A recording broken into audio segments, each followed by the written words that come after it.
राजस्थान के 41 जिलों में आज दोस्तों ब्यावर जिले की बात करते हैं। ब्यावर जिले के संबंध में कुछ क्वेश्चंस मैंने पहले वाली वीडियो के अंदर बताए थे आपको।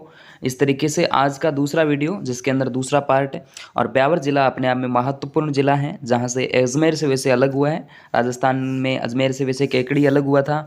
केकड़ी के तो वैसे आपको बताइए कि इसको कैंसिल कर दिया गया है, लेकिन दोस्तों यहाँ आपका ब्यावर जिला है जो एज इट इज़ है। तो ब्यावर जिले के संबंध में आज हम प्रश्नों की बात करेंगे। कौन से प्रश्न इस वीडियो के अंदर हम देखने वाले हैं, इंपॉर्टेंट है, आगामी एग्जाम्स के अंदर पूछे जा सकते हैं। जो विद्यार्थी नए हैं चैनल को सब्सक्राइब करेंगे, फेसबुक पेज पर देख रहे हैं तो फॉलो करेंगे, और जो विद्यार्थी हमारे व्हाट्सअप नंबर से नहीं जुड़े हैं तो जुड़ेंगे, टेलीग्राम से नहीं जुड़े हैं टेलीग्राम चैनल को भी आप ज्वाइन करेंगे। इस नंबर पे आप अपना शुभ नाम और सिटी सेंड कर सकते हैं 63 771 75 006। बाकी आप फेसबुक पेज को शेयर जरूर किया करो दोस्तों, वीडियोज़ को प्रत्येक ग्रुप के साथ शेयर किया करें। आइए दोस्तों, आज का पहला प्रश्न आपकी मोबाइल स्क्रीन पर ये रहा। देखिएगा यहाँ पर, मीराबाई का विवाह किसके साथ होता है? सब जानते हैं, भोजराज के साथ। एग्जाम्स के अंदर पता नहीं कितनी ही बार ये प्रश्न रिपीट हो चुका है। मीराबाई का विवाह 1516 में राणा सांगा के ज्येष्ठ पुत्र युवराज भोजराज के साथ संपन्न होता है। इसमें कोई दिक्कत वाली बात है नहीं, चलिएगा। इसके बाद राजस्थान के प्रसिद्ध स्वतंत्रता सेनानी गोपाल सिंह खरवा और विजय सिंह पथी को किस दुर्ग में नज़रबंद किया गया था? दोस्तों अच्छा प्रश्न है, शानदार प्रश्न है, टोडगढ़ जेल के अंदर, ठीक है, याद रखिएगा। मध्य अरावली की सबसे ऊंची चोटी आपसे कोई पूछ ले तो बता देना, मोरामजी की है जो कि टोडगढ़ में है। तो मध्य अरावली की सबसे ऊंची चोटी मोरामजी आपके टोडगढ़ में आ जाती है। ब्यावर जिले के अंदर 933 मीटर ऊंची बताई जाती है। उसके बाद बात करते हैं, टोडगढ़ दुर्ग का निर्माण किसने करवाया था? दोस्तों कर्नल जेम्स टोड ने, तो इसी वजह से इसका नाम पड़ जाता है। टोडगढ़ को राजस्थान का मिनी माउंट आबू भी कहा जाता है, क्योंकि जलवायु माउंट आबू से काफ़ी मिलती जुलती है।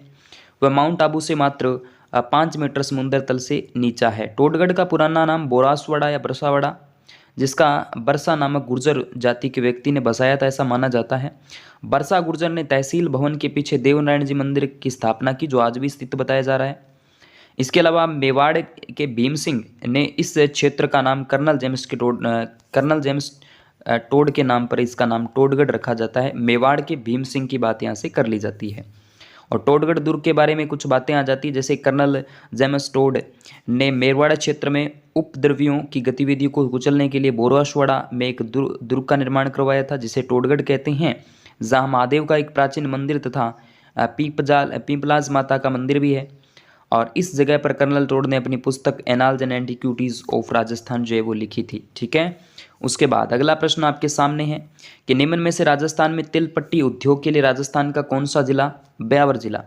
तिल पट्टी उद्योग है आपके, कह सकते हैं, गज्जक, सूंगनी, नस्वार सुनी होगी आपने। और मरकेड़ा में राजस्थान का जो है 96% जो फेल्सपार है दोस्तों वो उत्पादित किया जाता है, याद रखिएगा। उसके बाद राजस्थान का प्रथम पूर्ण साक्षर गांव मसूदा है। मसूदा तहसील आप कह सकते हैं, राजस्थान का प्रथम पूर्ण साक्षर गांव। वर्तमान में देवनारायण जी के प्रसिद्ध मंदिर देवमाली के लिए जाना जाएगा, और श्यामगढ़ माता का मंदिर भी बताया जा रहा है, और भी इसकी कई बातें आ जाती है, ठीक है। चलिए, ब्यावर के संस्थापक, अच्छा प्रश्न है, एरिक डिक्सन, ठीक है। ब्यावर के जो संस्थापक है वो एरिक डिक्सन आ जाएंगे। ब्यावर का संक्षिप्त विवरण आप एक रूप में देख सकते हैं। आप देख सकते हैं कि 1825 में एक छावनी के रूप में उदय हुआ। 1 फरवरी 1836 को ब्यावर की स्थापना एरिक डिक्सन के द्वारा। 84 गांवों के समूह के रूप में 1839 में मेरवाड़ा स्टेट घोषित किया गया था। 1858 को ऊन की राष्ट्रीय स्तर की जो मंडी वह स्थापित हुई थी। प्रदेश का पहला चर्च ब्यावर में है, 1960 में बना था। प्रदेश की पहली कपड़ा मिल्स द कृष्णा मिल आप देख सकते हैं 1879 ब्यावर में स्थापित हुई। आबादी के अनुपात में देश का सबसे अधिक राजस्व देने वाला शहर आ सकता है। और दोस्तों यहाँ आपको मैं बता देता हूँ कि 1876 में शहर में सबसे पहले रेलगाड़ी का शुभारंभ हुआ था। 1 नवंबर 1956 को ब्यावर उपखंड की बात आ जाती है, और विश्व का एकमात्र शहर जो क्रॉस आकृति में बसा हुआ है, ऐसा यहाँ पर हम इस ब्यावर के बारे में टू द पॉइंट बात कर सकते हैं। एग्जाम्स के अंदर दोस्तों कई बार इस प्रश्न को हाईलाइट किया जाता है, और ये सारी जो बातें हैं व्याख्या के तौर पर इनसे भी प्रश्न पूछा जा सकता है, और ये ब्यावर का संस्थापक तो कई एग्जाम्स के अंदर पूछा जा सकता है। आप किस ज़िले से हैं, किस तहसील से आते हैं, कहाँ से हैं, एक बार कमेंट्स में ज़रूर बताएंगे। Okay, thank you.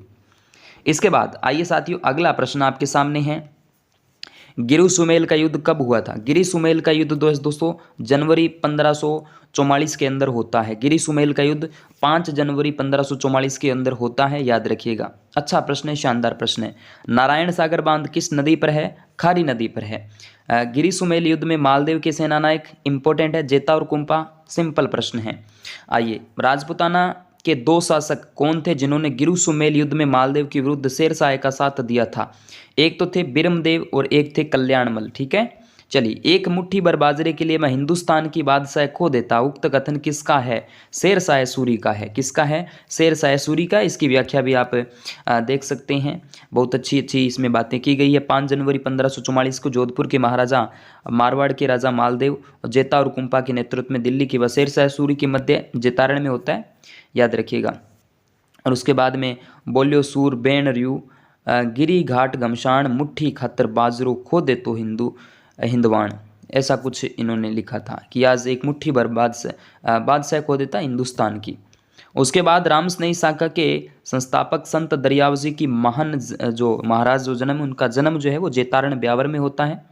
ये भी अपने आप में एक अच्छा संप्रदाय आ जाता है। उसके बाद रामदेव जी का मंदिर बेराठिया में है, बिल्कुल ब्यावर में आ जाता है। बेराठिया अजमेर में हुआ करता पहले। कुशाल माता का मंदिर भी आपके बदनौर भीलवाड़ा में था, लेकिन अब ये ब्यावर में आ जाता है। और ये प्रश्न मैंने आपको बताया था अभी। बदनौर का युद्ध आपसे कोई पूछ ले तो आप बताएंगे 1457 के अंदर। बदनौर का युद्ध 1457 में राणा सांगा व महमूद खिलजी मर्थम के मध्य होता है। इस युद्ध में महाराणा कुंभा की जो है विजय मानी जाएगी।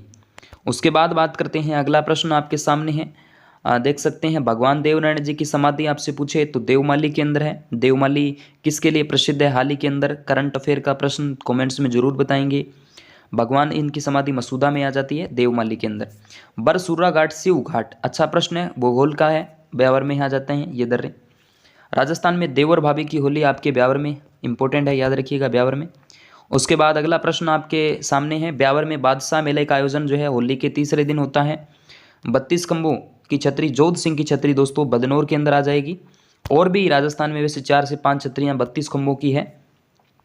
बदनौर दुर्ग का निर्माण कुंभा के द्वारा। भगवान देवनारायण जी का बचपन का नाम आपसे पूछे तो उदय सिंह आ जाएगा। ठीक है, चलिए उदय सिंह की बात करते हैं। देवनारायण जी बगड़ावत गुर्जर वंश थे। पिता का नाम स्वाई भोज, माता का नाम सेडू खटाणी, पत्नी का नाम पीपलदे है, घोड़ा लीलाधर है। देवधाम जोधपुर टोंक में अन्य मंदिर है। देवमाली, ब्यावर, देवडूंगरी आपके चित्तौड़ में है। लोक देवताओं में सबसे लंबी फट देवनारायण जी के पूजा ईंटों की जाती है, नीम के पत्तों की जाती है। इसके संबंध में प्रश्न आपके आ जाते हैं।